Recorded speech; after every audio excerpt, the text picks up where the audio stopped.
12வது அத்தியாயம் பக்தி யோகம். அவதாரிகை.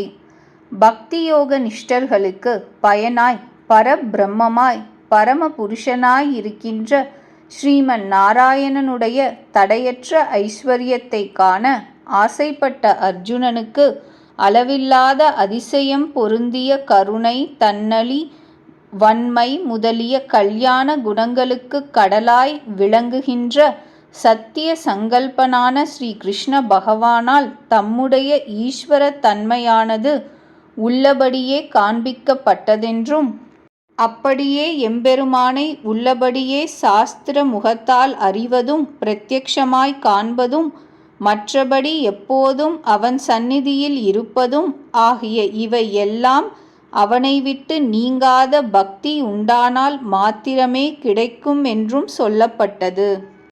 இப்பொழுது ஆத்ம பிராப்திக்கு சாதனமான ஆத்மோபாசனத்தை காட்டினும் பக்தி ரூபமான பகவத் உபாசனம் பலனை வருத்தமின்றி விரைவில் அளிக்கும் ஆகையால் சிறந்ததென்றும், அதை செய்யச் சக்தியற்றவன் அக்ஷரம் என்கின்ற முக்த ஸ்வரூப நிஷ்டையில் இருக்க வேண்டும் என்றும், மற்றும் அவனுக்கு வேண்டும் விஷயங்கள் இவை என்றும் சொல்லப்படுகின்றன. அர்ஜுனன் வாக்கியம்.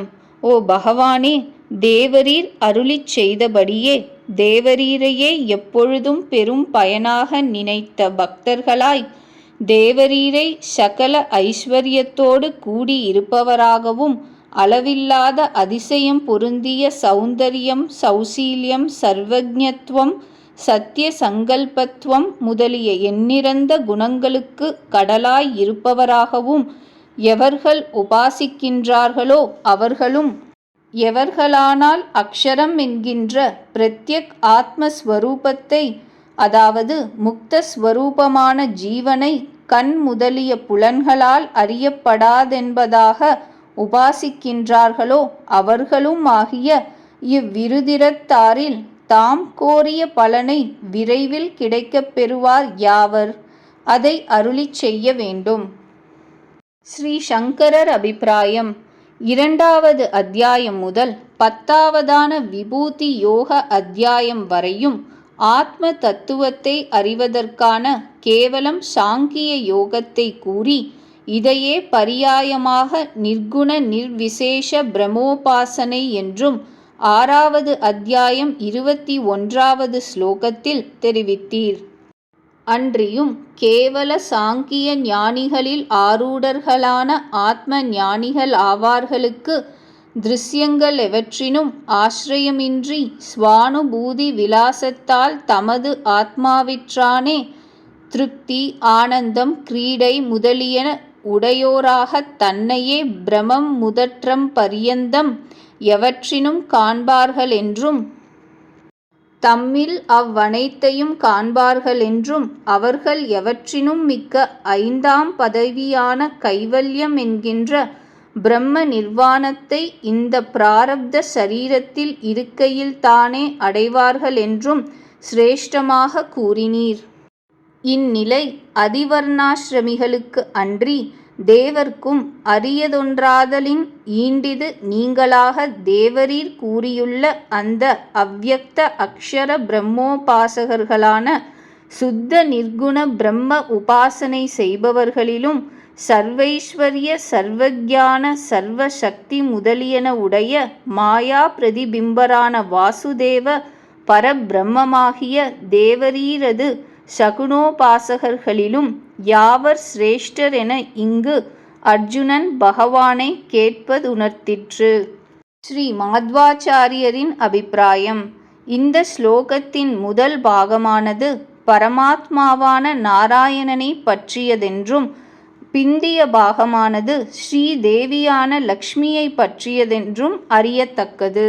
எவர்கள் பிரம்மமாகிய உம்மை உபாசிக்கின்றார்களோ, எவர்கள் அவ்யக்தம் அக்ஷரம் என்று சொல்லப்படுகின்ற லக்ஷ்மியை உபாசிக்கின்றார்களோ, இவர்களில் சிரேஷ்டர்கள் யார் என்பது அர்ஜுனனுடைய கேள்வி. அவ்யக்தம் அக்ஷரம் என்ற பதங்கள் லக்ஷ்மியை குறித்தனவென்று எவ்வாறு சொல்லக்கூடும் எனின், இந்திரியங்களிலும் சிறந்தது பொருள், பொருளிலும் சிறந்தது மனம், மனத்தில் சிறந்தது புத்தி, புத்தியில் சிறந்தவர் சதுர்முக பிரம்மா, சதுர்முக பிரம்மாவிலும் சிறந்தது அவ்யக்தம், அதாவது லக்ஷ்மி, அவ்யக்தத்திலும் சிறந்தவன் புருஷன், அதாவது நாராயணன். புருஷனில் சிறந்தது ஒன்றுமில்லை. இவ்வாறு கூறும் கடோபனிஷத்தில் உள்ள வாக்கியங்களால் அவ்யக்தம் லக்ஷ்மி என்று சொல்லக்கூடும். இலக்ஷ்மியை உபாசித்தால் மோட்சம் அடையலாம் என்றால் கடோபனிஷத்திலும் ருக் வேதத்திலும் சாம வேதத்திலும் யஜுர் வேதத்திலும் உள்ள வாக்கியங்களால் அவ்யக்த உபாசனை மோட்ச காரணம் என்று சொல்லப்பட்டிருத்தலால் லக்ஷ்மி உபாசனையால் மோட்சம் பெறலாம் என்க. ஸ்ரீ கிருஷ்ண பகவான் வாக்கியம்: அர்ஜுனா, மிகவும் பிரீத்தியாலே மனதை நம்மிடத்தில் வைத்து மிகுந்த ஸ்ரத்தையோடு கூடி சகல கர்மங்களையும் என் பொருட்டு செய்து பலனை எனக்கு அர்ப்பணம் செய்கின்றவர்களும் சிரேஷ்டமான ஸ்ரத்தையோடு கூடினவர்களுமான எவர்கள் என்னை உபாசிக்கின்றார்களோ அவர்கள் அத்யந்த சிரேஷ்டர்கள் என்று எனக்கு சம்மதம் ஆனவர்கள். எவர்கள் பிரத்யேகாத்ம ஸ்வரூபத்தை, அதாவது ஜீவனை தேவனென்றாவது மனிதனென்றாவது மற்றும் எவ்விதமாகவாவது குறிக்கத்தகாததாகவும் ஆனது பற்றியே கண் முதலிய புலன்களுக்கு புலப்படாததாகவும் தேவர் முதலிய சரீரங்கள் எல்லாம் இருக்கச் செய்தே அவ்வவ்விதமாக நினைக்கத்தகாததாகவும் ஆனதினாலே அந்தந்த தேவாதிகளுக்கு அடுத்த உருவங்களில் கட்டுப்படாததாகவும் ஆகையால் நித்தியமானதாகவும் இப்படி எல்லாம் இருப்பதாக உபாசிக்கின்றார்களோ, அதுவும் அன்றி உபாசிக்கும் போது கண் முதலிய புலன்களை எல்லாம் தத்தம் வியாபாரங்களினின்றும் அடக்கி சம புத்தியோடு, அதாவது ஆத்மாவானது ஞானமே வடிவமாய் எங்கும் ஒரே ரீதியாய் இருக்கின்றதென்று நினைத்தவர்களாய், அதனால் சகல பூதங்களிடத்தும் பிரீத்தியை ஒழிந்தவராய் இருக்கின்றார்களோ அவர்கள் சம்சாரத்தினின்றும் விடுபட்டு நமக்கு சமமாய் விளங்குகின்ற முக்த ஸ்வரூபத்தை அடைகின்றார்கள். எவர்களானால் தேகத்தை தரிப்பதற்கு செய்ய வேண்டும் சில லௌகீக கர்மங்களையும் யாகம், தானம், தவம், ஹோமம் முதலிய வைதீக கர்மங்களையும் அவற்றின் காரணங்களோடும் உத்தேசத்தோடும் நம்மிடத்தில் சமர்ப்பித்து நம்மையே பெரும் பயனாக எண்ணி வேறு யாதொன்றையும் விரும்பாமல் நம்மை தியானம் செய்து உபாசிக்கின்றார்களோ, அதாவது தியானம், அர்ச்சனம், பிராணாயாமம், ஸ்துதி, கீர்த்தனம் முதலியவைகளை ஸ்வயம்போக்கியமாகவும் பரம பிராப்தியாகவும் சமமாயும் செய்து வருகிறார்களோ அவர்களை நம்மோடு சேர ஒட்டாமல் விரோதிக்கின்ற யமனான சம்சாரத்தினின்றும் வெகு சீக்கிரத்தில் விடுவிக்கின்றோம். ஆகையால் எளிதில் விரைவில் கிடைக்கின்ற ஈடில்லாத பெரும் பயனாக இருக்கின்ற நம்மிடத்தில் தானே மனதை வைத்து நாமேதான் அடைய வேண்டும் பேரென்கின்ற எண்ணம் கொள். இவ்வாறானால்தான் அதற்கு மேல் நம்மிடத்தில் தானே நித்தியமாயிருந்து வாழ்வாய். இதில் சிறிதும் சந்தேகம் இல்லை. அர்ஜுனா, விரைவில் நம்மிடத்தில் சலியாத மனம் வைக்க உன்னால் ஆகாத பட்சத்தில் அபியாச யோகத்தாலே நம்மை அடைய விரும்பு. அதாவது ஸ்வபாவமாகவே எல்லையில்லாத அதிசயம் பொருந்திய சௌந்தர்யம், சௌகுமாரியம், சௌஹர்த்தம், வாத்சல்யம், காருண்யம், மாதுர்யம், காம்பீரியம், ஔதாரியம், சௌரியம், வீரியம், பராக்கிரமம், சர்வஜ்ஞத்துவம், ஆசைப்படாததை அடையும் திறமை, நினைத்ததை செய்து முடிக்கும் திறமை, சத்திய சங்கல்பத்துவம், சர்வேஸ்வரத்துவம், சகல காரணத்துவம் முதலிய கல்யாண குணங்களுக்கெல்லாம் சாகரமாய் சகல ஹேயங்களுக்கு மெதிர்த்தட்டாமல் இருக்கும் நம்மிடத்தில் எல்லையில்லாத பிரீத்தியை உட்கொண்ட ஸ்மிருதி ரூபமான அபியாச யோகத்தாலே மனதை ஸ்திரமாக நிறுத்தி நம்மை அடைவதற்கு முயற்சி செய். இனி இப்படிப்பட்ட அபியாசம் செய்வதிலும் உனக்கு சாமர்த்தியம் இல்லாத பட்சத்தில் நம்முடைய கைங்கரியங்களை செய். அதாவது திருக்கோயில் சமைப்பது, திருநந்தவனம் வளர்ப்பது, திருவிளக்கு சமர்ப்பிப்பது, திருவலகிடுவது, திருநீர் தெளிப்பது, திருமாலை தொடுப்பது, திருவாராதனம் செய்வது, திருநாம சங்கீர்த்தனம் செய்வது, திருப்பிரதக்ஷணம் செய்வது, திருப்பல்லாண்டு பாடுவது, தண்டன் சமர்ப்பிப்பது முதலான நம் கைங்கரியங்களை மிகவும் பிரீத்தியோடும் செய். மிகவும் பிரியத்தோடு நமது திருத்தொண்டை புரிந்து வந்தால் வெகு விரைவாக அபியாச யோகத்தை அடைந்து அதனால் நம்மிடத்தில் நிலை பெற்ற மனத்துடன் கூடி பிறகு நம்மை அடைவதென்கின்ற சித்தியை பெறுவாய். மேற்கூறிய சரியை மார்க்கத்தை ஆசிரயிப்பதற்கும் சக்தியற்றவனாயின் பின்னர் நீ செய்யும் சகல காரியங்களையும் என்னையே நினைத்து செய்ய நிச்சயித்து கொண்ட மனதுடையவனாய் எல்லாம் அவன் செயல் என விட்டு பயனை கருதாமற் செய்ய கடவை. அதாவது எனது குணானுசந்தானம் செய்து கொண்டு எனக்கு பிரியமான பக்தி யோகத்தை ஆசிரயித்தவனாய் அந்த யோகத்திற்கு முனையாயிருக்கின்ற கர்மத்தை செய். அதை செய்ய அசக்தனானால் அதற்கு பின்பு மனத்தை அடக்கினவனாய் ஆத்மஸ்வரூபானுசந்தான ரூபமாயும் பரம பக்தியை விளைவிக்கிறதாயும் இதன் முதல் 6 அத்தியாயங்களில் சொல்லப்பட்டதாயும் இருக்கின்ற அக்ஷர யோகத்தை ஆசிரயித்து அதற்கு உபாயமான சகல கருமங்களின் பலன்களை தியாகனம் செய். நானே மிக பிரியமான வஸ்து, நான் ஒருவனே முக்கியமாக அடையத் தகுந்தவன் என்னும் புத்தி இவை சகல பாபங்களும் நசித்திருக்கின்றவனுக்கு உண்டாகும் ஆதலால் பலாபேட்சையின்றி எனது ஆராதன ரூபமாயிருக்கின்ற கருமத்தால் உண்டாகும் தனது ஆத்ம தியானத்தாலே பிரத்யேகாத்ம ஸ்வரூப சாட்சா்காரம் ஆகிறது. அதாவது என்னுடைய சேஷபூதமான பிரகிருதி விமுக்தாத்ம ஸ்வரூபத்தை அடைகின்றான். அவ்வாறு அடைந்தால் என்னிடத்தில் சிரேஷ்டமான பக்தி தானாகவே உண்டாகின்றது. ஸ்ரீ ராகவேந்திர சுவாமிகளின் அபிப்பிராயம். சகல ஜபம் ஆச்சமனம் முதலிய விஷ்ணு சம்பந்தமான கர்மங்களை செய்ய சக்தி அற்றவனானால் அதன் பிறகு அந்நிய தேவதைகளை குறித்து கர்மங்களை செய்து அதை எனக்கு அர்ப்பணம் செய்வதாகிய யோகத்தை ஆசிரயித்து மனதை அடக்கி சகல கர்ம பலன்களின் தியாகத்தை செய். அதாவது எவ்விதமாயாவது என்னை உபாசிக்க வேண்டும் என்பதேயாம். அபியாச யோகத்தை காட்டினும் ஞானம் சிரேஷ்டம், ஞானத்தை காட்டினும் தியானம் சிரேஷ்டம், தியானத்தை காட்டினும் கர்ம பலத்தை பகவத் அர்ப்பணம் செய்வது சிரேஷ்டம். கர்ம பலத்தை பகவத் அர்ப்பணம் செய்வதால் விரைவாக பந்த நிவாரணம் உண்டாகும். இந்த 12வது ஸ்லோகத்தின் வரலாறு.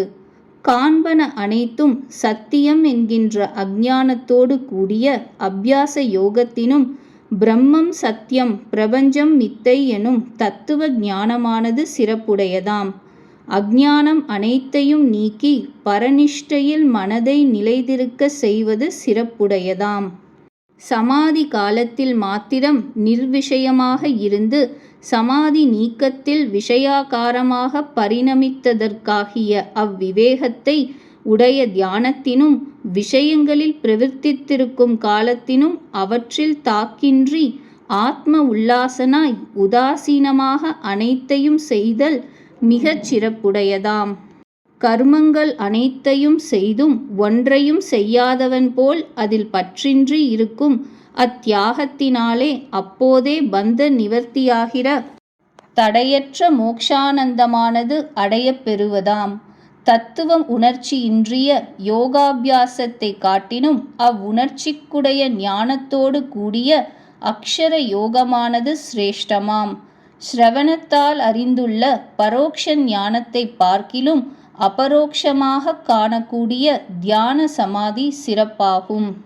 இந்த சமாதி யுக்தனான ஆத்மனிஷ்டன் சர்வ கர்ம தியாகம் செய்து கொள்ளுவதை பார்க்கிலும் சகல கர்மங்களையும் செய்து கர்மத்தில் அகர்மத்தை கண்டிருப்பதான கர்ம பல தியாகியாவதே சிறப்புடையதாதலால் அக்கரும பல தியாகத்தினால் அப்போதே உபாசாந்த ஸ்தானமாகிய கைவல்ய பிராப்தி சித்திக்கும் என்பதாம். இஃது அத்வைத கொள்கை. ஸ்ரீ ராமானுஜர் அபிப்பிராயம். அதிகமான பிரீத்தி இல்லாததாயும் கடினமாயும் இருக்கின்ற தியானத்தின் அபியாசத்தை பார்க்கிலும் ஜீவாத்மாவின் உண்மையை அனுசந்தானம் செய்வதை முன்னிட்டு அந்த ஜீவாத்மாவை நேரில் பார்ப்பதாகிய ஞானம் ஆத்மாவிற்கு இதமாக இருக்கையில் விசேஷமானது.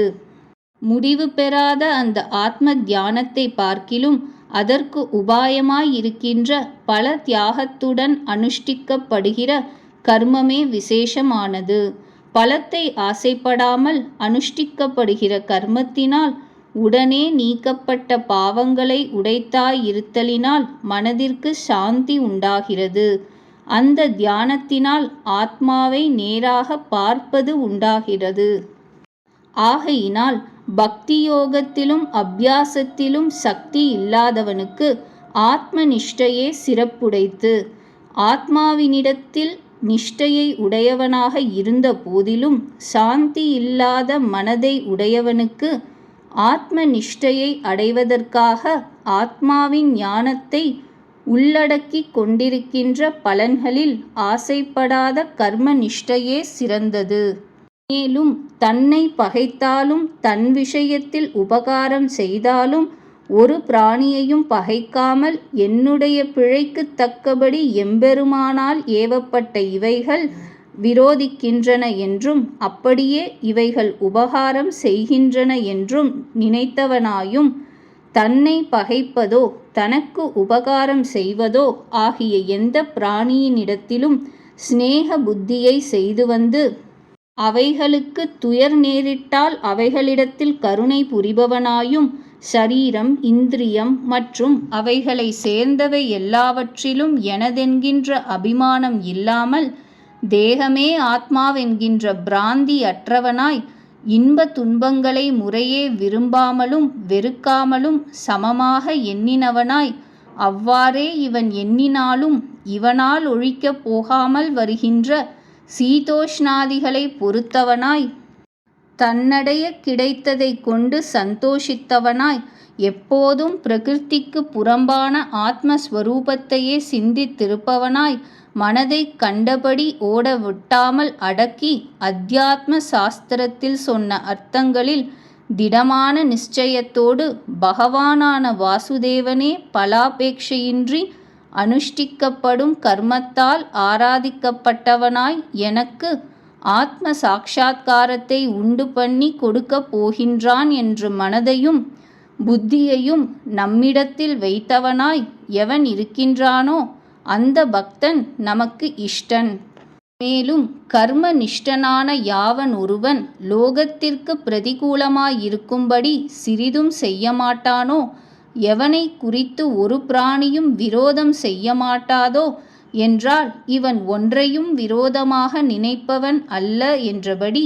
இவ்வாறிருப்பதால் ஒரு வஸ்துவினிடத்திலும் சந்தோஷமாவது கோபமாவது பயமாவது பயங்கரமான செயலாவது செய்யாதவனாயிருக்கின்ற அப்படிப்பட்ட இவனும் எனக்கு இஷ்டன். யாவன் ஒருவன் லோகத்திலுள்ள மனுஷ்யர்களுக்கு சந்தோஷ ஹேத்துவாயிருப்பதைக் கொண்டு தான் சந்தோஷியாமலும் துவேஷஹேத்துவாயிருப்பதைக் கொண்டு தான் துவேஷப்படாமலும் துயரத்திற்கு காரணமான பெண்டு பிள்ளைகளின் நாசத்தைக் கண்டு துயரப்படாமலும் அவ்வாறு ஒன்றும் நேராத பட்சத்தில் அதை வரட்டும் என்று கோராமலும் பாவம் போல் புண்ணியமும் சம்சார ஹேது ஆகையால் இரண்டையும் விட்டவனாய் எவன் என்னிடத்தில் பக்தியோடிருக்கின்றானோ அவன் எனக்கு இஷ்டன்.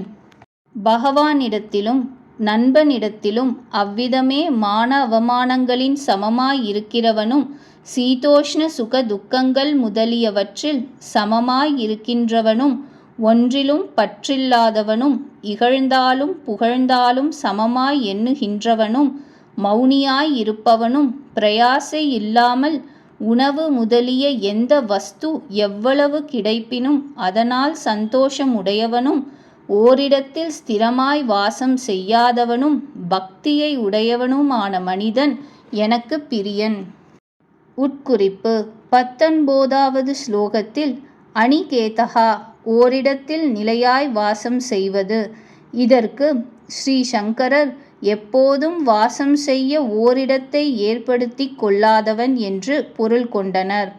ஸ்ரீ ராகவேந்திர சுவாமிகள் விஷ்ணு நிகேதகா வாசஸ்தானம் என்றால் விஷ்ணுவையே வாசஸ்தானமாயுடையவன் என்று பொருள் விரித்தனர்.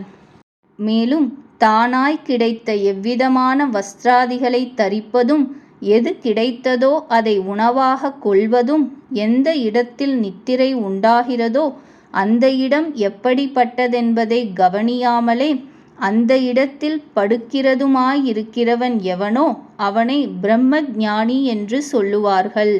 மேலே கூறப்பட்ட இந்த சாஸ்திர விதியை விட்டு விலகாத மோக்ஷ தர்மத்தை நம்பினவர்களாயும் என்னையே உத்தமம் என்று அடைந்தவர்களாயும் எவர்கள் அனுஷ்டிக்கின்றார்களோ அந்த பக்தர்கள் எனக்கு மிகவும் பிரியர்கள். ஸ்ரீ சங்கரர் அபிப்பிராயம்: தர்மத்தோடு கூடினதாயும் மோக்ஷத்திற்கு காரணமாயும் இருப்பதால் தர்மாமிருதம் என்று சொல்லப்பட்டது.